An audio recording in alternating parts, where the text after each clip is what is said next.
ہمارے اس سفر کے دوران ہمارے اور مخلص ساتھی تھے، گاڑی میں بیٹھے تھے، کہنے لگے میں نے فری میں پڑھا کہ جو بندہ رات کو سوتے وقت 33 بار یا رزاق پڑھے گا اور اٹھتے وقت بھی یا رزاق پڑھے، اس کے لیے رزق کے دروازے کھول جائیں گے۔ کہا لاک ڈاؤن کے درمیان سب کے کاروبار بند، بالکل بند، ہر چیز ختم۔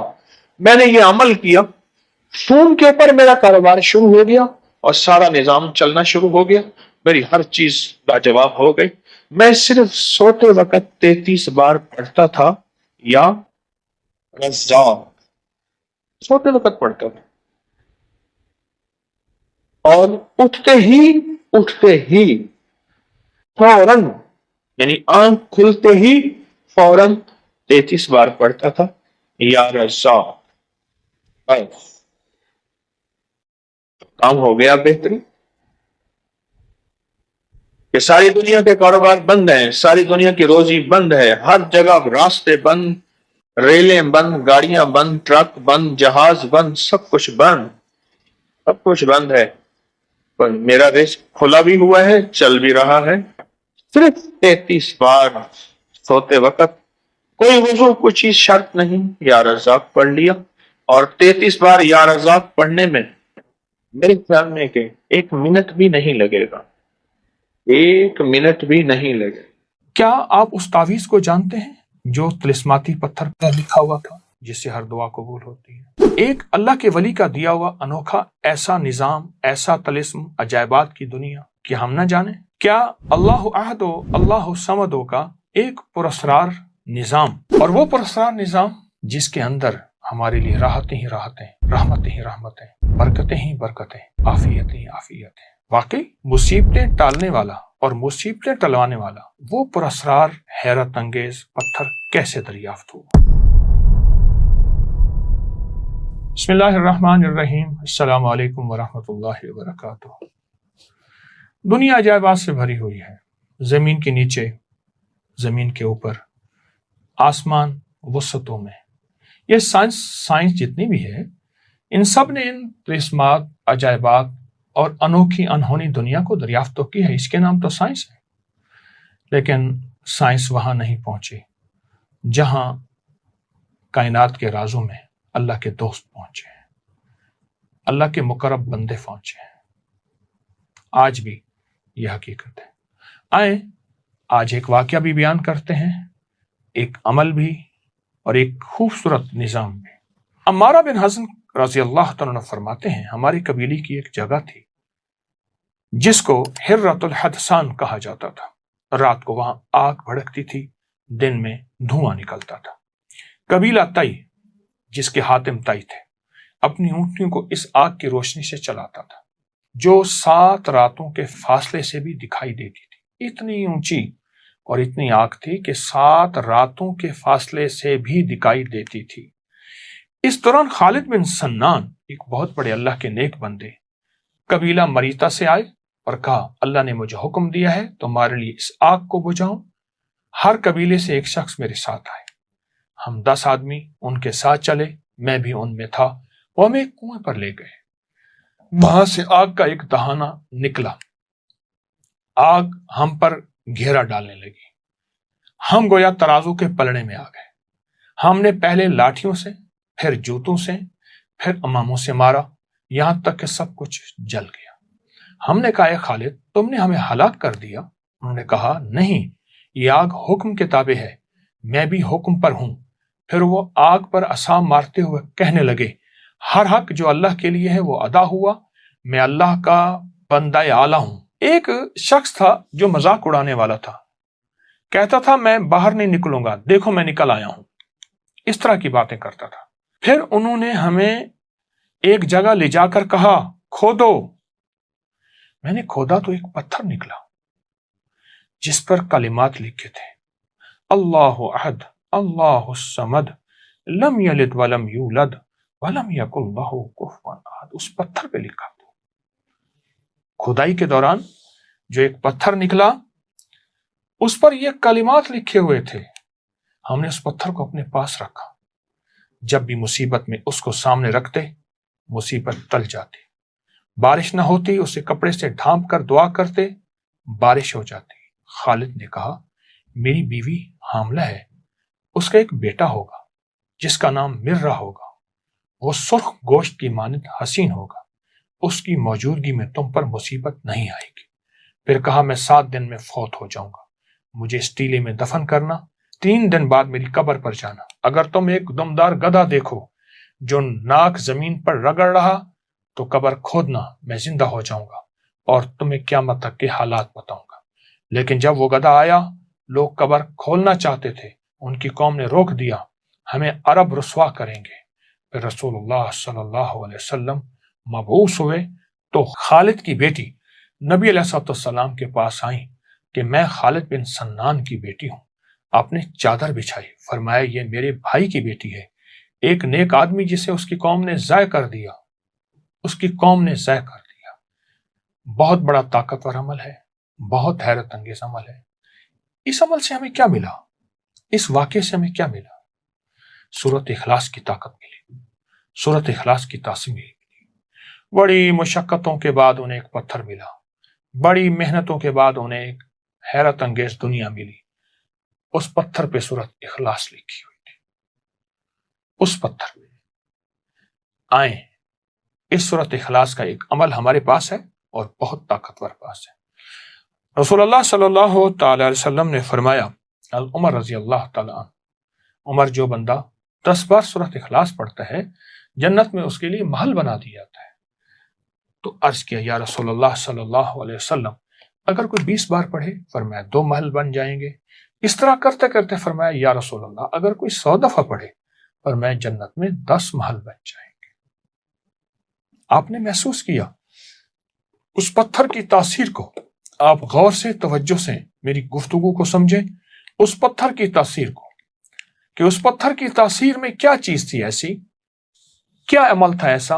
فرمایا جب ہمیں مشکل آتی، جب پریشانی آتی، جب الجھن آتی، اس پتھر، اصل پتھر نہیں، اس پتھر کے اوپر اخلاص تھی، اصل پتھر نہیں ہے۔ وہ بڑی تلاش کے بعد انہیں جو سورۃ اخلاص کا پتھر ملا، ان کی ہر مصیبت دور، ان کی ہر مشکل ختم، ان کی ہر ناکامی ختم، انہیں عزت دولت ملتی تھی، انہیں رزق صحت ملتا تھا، ان کی مشکلیں ٹلتی تھیں، ان پہ بارشیں ہوتی تھیں، ان سے بارشیں روکی جاتی تھیں جب چاہتے تھے۔ یہ سب کچھ سورۃ اخلاص کی برکت سے ہے۔ آج بھی جو بندہ کوئی بھی مصیبت پریشانی ہو، تکلیف ہو، سورۃ اخلاص کی تسبیحاں پڑھ کے، سورۃ اخلاص کی تسبیحاں پڑھ کے حضور کے گھرانے کو ہدیہ کرے گا، میرا تجربہ ہے، ہر مصیبت دور ہوتی ہے، ہر پریشانی ختم ہوتی ہے۔ حضور کا گھرانہ، حضور کی بیویاں، حضور کی بیٹیاں بیٹے، حضور کے داماد نواسے اور نواسیاں، یہ حضور کا گھرانہ ہے۔ جو ہدیہ کرے گا حضور کے گھرانے کو، اللہ پاک اس کی مشکل دور کر دے گا۔ پتھر نہیں، پتھر پہ جو لفظ لکھے ہیں، جو بڑی محنتوں اور مشقتوں کے بعد ملے، وہ لفظ ہیں سورۃ اخلاص کے۔ آئیں اس کی قدردانی بڑھائیں، آئیں اس کی توجہ بڑھائیں اور سورۃ اخلاص میں ڈوب جائیں۔ انشاءاللہ سورۃ اخلاص دنیا کی ناکامی سے بھی بچائے گی اور آخرت کی الجھنوں دھکوں سے بھی بچائے گی۔ عمل کو کریں، نسلوں کو سکھائیں اور برکتیں ہمیشہ ہمیشہ کے لیے پائیں۔ جزاک اللہ۔ السلام علیکم ورحمۃ اللہ وبرکاتہ۔ اس ویڈیو کو لائک اور شیئر کریں، اب کریں یوٹیوب چینل کو سبسکرائب کریں اور روزانہ زیادہ سے زیادہ سبسکرائب کروائیں۔ آپ دوسروں کے لیے صدقہ جاریہ بنیں گے، اللہ پہلے آپ کے دکھ ڈالے گا۔ ہمارے نا محلے میں ایک درزی ہوتا تھا، بہت کاریگر تھا، اس کے بڑے شاگرد تھے۔ اصل وہ بکھر کا تھا، یہاں روزی روٹی ملی تو وہیں آ گیا، پرانے شہر میں رہتا تھا تو وہاں اس کے ساتھ ایک عجیب معاملہ تھا۔ وہ جس دکان پہ بھی بیٹھتا، ساری عمر گھر بھی کرائے کا تھا، اس کی دکان بھی کرائے کی تھی، اور ساری عمر ایسی گزری۔ جس دکان پہ بیٹھتا تھا، جس دکان پہ بیٹھتا تھا، وہ اس دکان وہ کیا کرتا تھا، ویران دکان ڈھونڈتا تھا جس کی دکان کرائے پہ نہیں ہوتی تھی۔ غور طلب بات ہے، عجیب بات بتا رہا ہوں، یہ میرے دیکھے واقع ہیں۔ وہ ہمارے پڑوس میں کوئی 30 سال رہا، تقریباً 30 سال